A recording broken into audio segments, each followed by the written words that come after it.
প্রিয় শিক্ষার্থীরা, কেমন আছো তোমরা? আশা করি ভালো আছো। আমার নাম মোহাম্মদ হাবিবুল্লাহ মিসবা, সহকারী শিক্ষক গণিত, ফুলছড়ি ইসলামিয়া কামিল মাদ্রাসা। আজকে আমার নবম দশম শ্রেণীর গণিতের প্রথম অধ্যায় বাস্তব সংখ্যা নিয়ে আমার অনলাইন ক্লাসে প্রথম পর্বে আমার এই আলোচ্য বিষয়গুলো নিয়ে আলোচনা করব। আমার আলোচ্য বিষয়ের প্রথম এক নম্বর হচ্ছে কি অঙ্ক বা ডিজিট সংখ্যা বা নাম্বারের প্রাথমিক ধারণা, বাস্তব সংখ্যা বা রিয়েল নাম্বারকে কিভাবে সংখ্যা রেখায় প্রকাশ করা যায়। এই দুটি টপিকসের উপর আমার আলোচনা সীমাবদ্ধ থাকবে।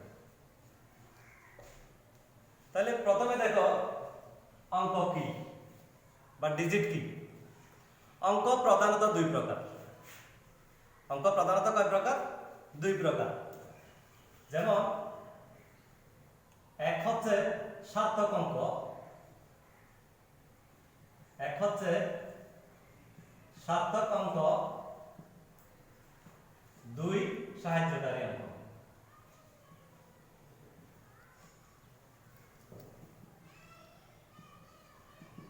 অঙ্ক কয় প্রকার? প্রধানত দুই প্রকার, সার্থক অঙ্ক এবং সাহায্যকারী অঙ্ক। সার্থক অঙ্ক হচ্ছে 1 থেকে 9 পর্যন্ত। সাহায্যকারী অঙ্ক হচ্ছে শুধু শূন্যকে সাহায্যকারী অঙ্ক বলা হয়। 1 থেকে 9 পর্যন্ত সার্থক অঙ্ক, শূন্য সাহায্যকারী অঙ্ক।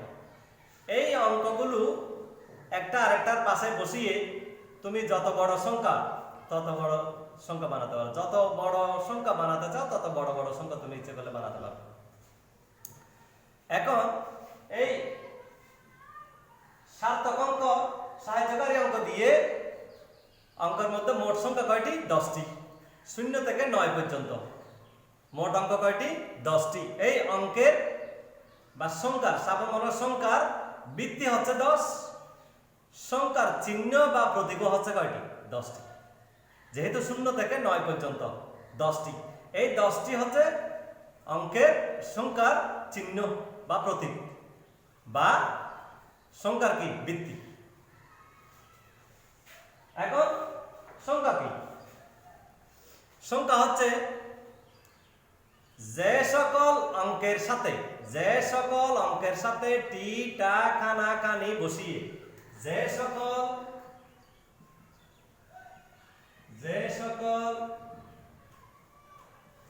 অঙ্কের সাথে টি টা খানা খানি, এখানে দেখো কয়টি? 1টি, 2টি, 3টি, 4টি সংখ্যা, 4টি শব্দ। যে কোনো অঙ্কের সাথে অথবা যে সকল অঙ্কের সাথে টি টা কানা কানি সহ যে কোনো শব্দ বসিয়ে অথবা যে কোনো উপায়ে বসালে যেটি হবে সেটি হবে কি? সংখ্যা। ধরো তুমি এই যে তোমরা তোমাদের এই ক্লাসে পাঁচখানা বেঞ্চ নাও, 5খানা বেঞ্চ নিবে। এখান থেকে কয়টি? 5টি, 5খানা। তাহলে 5-এর সাথে একটা খানা বসাও, 5 খানা বেঞ্চ। অথবা তুমি কলম নাও, তাহলে মনে করো 10টি কলম। তাহলে দেখো এই খানা এবং টি বসানোর পরে আর 5 আর 10 এগুলি কি হয়ে গেছে? সংখ্যা হয়ে গেছে। এগুলি আর কি নেই? অঙ্ক নাই। টি টা কানা কানি এই 4টি যে কোনো উপায়ে বসালেই সেটা সংখ্যা হয়ে যাবে। যে কোনো উপায়ে বসালে। যেমন ধরো তুমি আরেকটা সংখ্যা লিখো, মনে করো 615। এখন 6 এর সাথে 1 এবং 5 কে আলাদা আলাদা ভাবে বসানো হয়েছে। 6 এর সাথে 1 এবং 5 কে আলাদা আলাদা ভাবে বসানো হয়েছে। আলাদা আলাদা বসিয়েই মানে অঙ্কের সাথে অঙ্ক বসিয়েই কি তৈরি করা হলো? সংখ্যা তৈরি করা হলো। মানে অঙ্কের পাশাপাশি অঙ্ক বসিয়েই আরেক কি পাওয়া যায়? সংখ্যা পাওয়া যায়। অথবা টি টা কানাকানি বসালেও সংখ্যা পাওয়া যায়, অথবা অঙ্কের পাশে অঙ্ক বসালেও কি পাওয়া যায়? সংখ্যা পাওয়া যায়। তাহলে এই হচ্ছে অঙ্ক এবং সংখ্যা সম্পর্কে অঙ্ক এবং সংখ্যা সম্পর্কে মোটামুটি জেনেছ। এখন আসো বাস্তব সংখ্যাকে কিভাবে সংখ্যা রেখায় প্রকাশ করা যায়। এই পাশে যত সংখ্যা দেখতেছো তুমি, এই পাশে যত সংখ্যা লিখেছি, এখানে ধনাত্মক সংখ্যা আগে প্লাস, ধনাত্মক সংখ্যা মাইনাস থাকলে ঋণাত্মক সংখ্যা, শূন্য সংখ্যা এবং ধনাত্মক ঋণাত্মক একসাথে।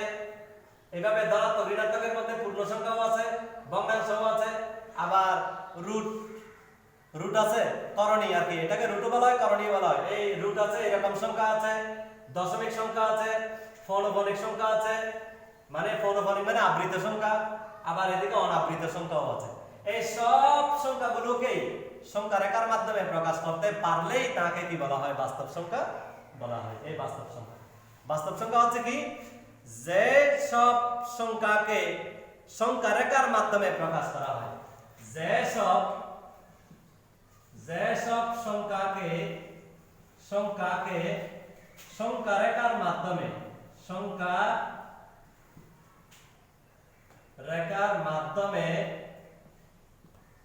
প্রকাশ করা যায় তাকে বা না তাকে না তাদেরকে বাস্তব সংখ্যা বলা হয় বা রিয়েল নাম্বার বলা হয়। কি লিখেছি? যে সব সংখ্যাকে, একদিকে যত সংখ্যা দেখতেছো তুমি, এই সংখ্যাগুলোকে সংখ্যা রেখার মাধ্যমে প্রকাশ করা যায়, যদি প্রকাশ করা যায় তাহলে তাদেরকে কি বলা হবে? বাস্তব সংখ্যা বলা হবে। এখন দেখো, বাস্তবের বিপরীতে একটা অবাস্তব সংখ্যা আছে। অবাস্তব সংখ্যাটা হচ্ছে কি, যে কোনো ঋণাত্মক সংখ্যার উপর বা ঋণাত্মক সংখ্যার বর্গমূল করলেই সেটা অবাস্তব সংখ্যা হয়ে যাবে। যে কোনো ধরো তুমি একটা -2, এটা একটা কি ঋণাত্মক সংখ্যা, -2 একটা কি সংখ্যা? ঋণাত্মক সংখ্যা। এই ঋণাত্মক সংখ্যার উপর যদি একটা বর্গমূলের চিহ্ন দাও, বর্গমূল নাও, তাহলে সেটা কি হয়ে যাবে? অবাস্তব সংখ্যা হয়ে যাবে। আমাদের এই জেনারেল গণিতে, জেনারেল ম্যাথে নবম দশম শ্রেণীর গণিত বইয়ের মধ্যে এই অবাস্তব সংখ্যার কোনো ব্যবহার বা আলোচনা নাই। আমরা এগুলি এখানে আলোচনা করব না। এই রকম সংখ্যা এখানে কিন্তু নাই। সুতরাং এই সংখ্যাগুলোকে যে বাস্তব সংখ্যা বা সংখ্যা রেখার মাধ্যমে প্রকাশ করা যায় তার দুই একটা উদাহরণ এখন দেখো।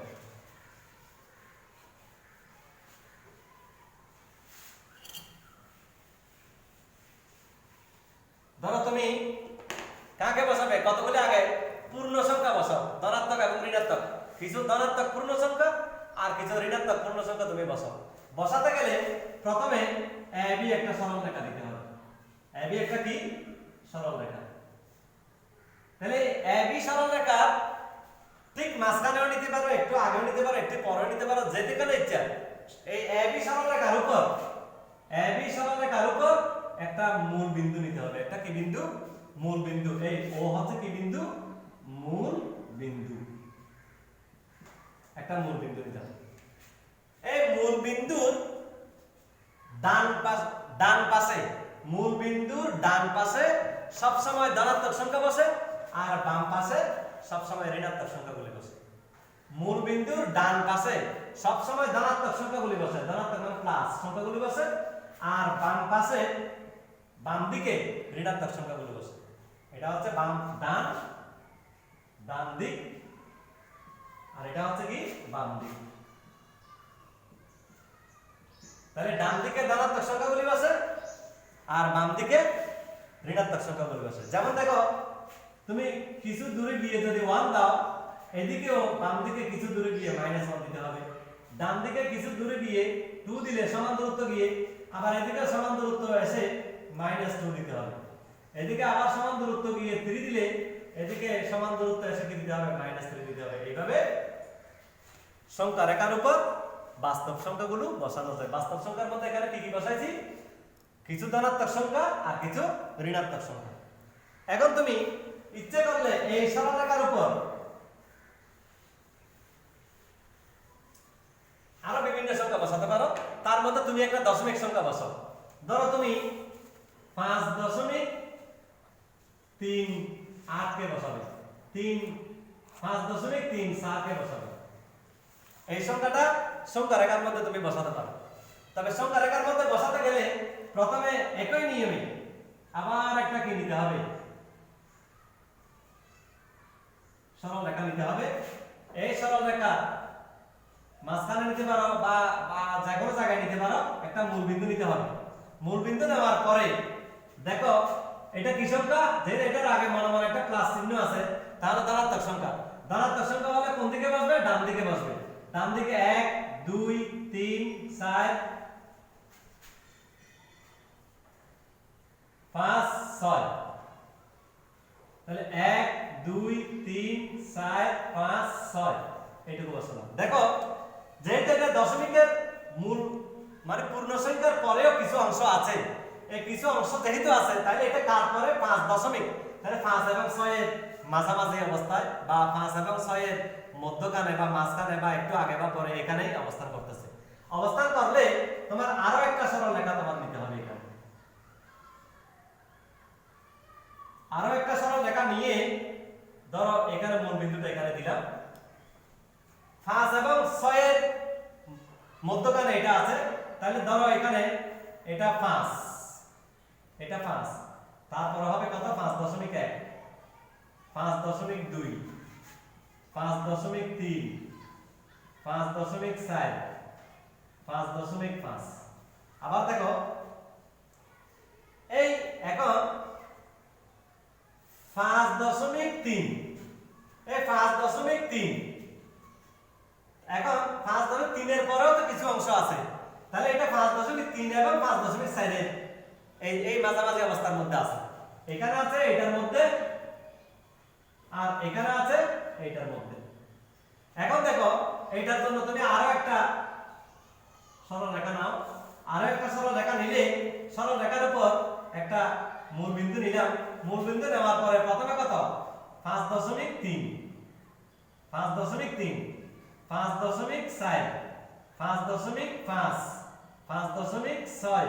যাক আমার অতটুকু যাওয়ার দরকার নেই। দেখো এই 5.34, 5.3, 5.3, 3.1, 5.3, 2, 5.3, 3, 5.3, 4, এই 5.3, 5, এই 5.3, 5.3, 4 এই সংখ্যা রেখার উপর চলে আসছে।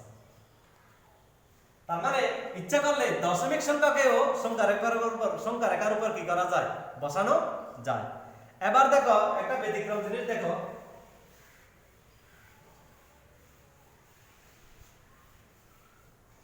দেখো কোন সংখ্যার উপর বর্গমূল থাকলে, যেমন মনে করো √2, এই সংখ্যাটাকে তুমি কিভাবে সংখ্যা রেখার উপর বসাবে? এই সংখ্যাটাকে সংখ্যা রেখার উপর বসাতে গেলে তোমাকে আবার একটা কি নিতে হবে? সরল রেখা নিতে হবে। সরল রেখা একটা মূল বিন্দু নিতে হবে, মূল বিন্দু O। এখন √2 এর একটা নির্দিষ্ট মান আছে, নির্দিষ্ট একটা মান আছে, এটা আমি পরে বের করে দেব। তবে এখন দেখো √2 মান 1.4142 সাপোজ এরকম। এটা কার মান? √2 এর মান। এখন এই √2 এর মানটি এই যে এখানে সংখ্যা রেখায় বসাতে গেলে তোমার দেখো প্রথমে 1 নিচে, এখানে মনে করো 1, তারপর আছে কত 2, তারপর 3, এইভাবে আসবে। এখন এটা তো 1.4, দশমিকের পরে 4 1 4 2 আরো অনেক আছে না। ধরো প্রথম অঙ্কটা নাও, দশমিকের পরে প্রথম 4, তাহলে একের পরে এদিকে কতদূর পর্যন্ত যাবে, কতদূর পর্যন্ত যাবে সেটা এখন আমরা জানি না। সেটা জানার জন্য প্রথমে কি করতে হবে? দেখো এই ও এটাকে এ দ্বারা চিহ্নিত করো। ও একটা, এটা একটা মনে করো সরল রেখা। এই ও এর রেখার উপর একটা কি আঁকতে হবে? বর্গ আঁকতে হবে। ও এর রেখার উপর একটা কি আঁকলাম? বর্গ আঁকলাম। তাহলে ও এ বি সি একটা বর্গক্ষেত্র নিলাম। বর্গক্ষেত্রটার নাম কি? ও এ বি সি। তাহলে ও এর রেখার উপর এই ও এ রেখার উপর ও এ বি সি বর্গ অঙ্কন করি, বর্গ অঙ্কন করি। ও এর রেখার উপর, এই ও এর রেখার উপর ও এ বি সি একটি বর্গ অঙ্কন করি। অঙ্কন করার পরে এই ওবি ওবি একটা কর্ণ নিই, তাহলে ওবি কর্ণ, ওবি সমান কর্ণ, ওবি একটি কর্ণ, এই ওবি কর্ণ আঁকি, ওবি কর্ণ আঁকি। এখন এই ওবি কর্ণ আঁকার পরে পেন্সিল কম্পাস নিয়ে পেন্সিল কম্পাসের কাঁটাকে ওতে বসিয়ে, তাহলে ওতে বসিয়ে ওবি এর সমান ব্যাসার্ধ নিয়ে ওবি কে আমি ব্যাসার্ধ ধরবো। এখন ওবি আগে কি ছিল? কর্ণ ছিল, এখন সেটা ব্যাসার্ধ হবে। ওকে কেন্দ্র করে ওবি এর সমান ব্যাসার্ধ নিয়ে একটি বৃত্ত অঙ্কন করব। বৃত্ত অঙ্কন করলে বৃত্তটা এইভাবে ঘুরবে, বৃত্তটা এইভাবে ঘুরবে। ঘুরলে তাহলে এই বৃত্তটা ঘোরার সময় এবি সরল রেখাকে ফি বিন্দুতে কি করেছে? সেট করেছে। তাহলে ও ফি, ও থেকে ফি পর্যন্ত, ও থেকে ফি পর্যন্ত এটা হচ্ছে কি √2। তাহলে এবি সরল রেখার উপর √2 কেও কি করা যায়? স্থাপন করা যায়। এইভাবে √3, √5, √7, √8 তুমি যে কোনো অমূলদ সংখ্যাও এই সংখ্যা রেখার উপর বসাতে পারো। এখানে তোমার আরেকটা কথা বলে রাখি, সংখ্যা রেখার উপর মূলদ সংখ্যার চেয়ে অমূলদ সংখ্যার অবস্থানটা বেশি। সংখ্যা রেখার উপর যত মূলদ সংখ্যা পাওয়া যায় তার চেয়ে অমূলদ সংখ্যা কি পাওয়া যায়? বেশি পাওয়া যায়। তাহলে এখন তোমরা কি বুঝতে পেরেছো? বাস্তব সংখ্যা যে সকল সংখ্যাকে সংখ্যা রেখার মাধ্যমে প্রকাশ করা যায় তাদেরকে কি বলা হয়? বাস্তব সংখ্যা বলা হয়। এদিকে যত সংখ্যা লেখা ছিল এই সব সংখ্যাকে তুমি এইভাবে ইচ্ছা করলে এই সংখ্যা রেখার উপর কি করতে পারবে? বসাতে পারবে। আমার আজকের আলোচনার বিষয় এই পর্যন্ত। দোয়া রইল।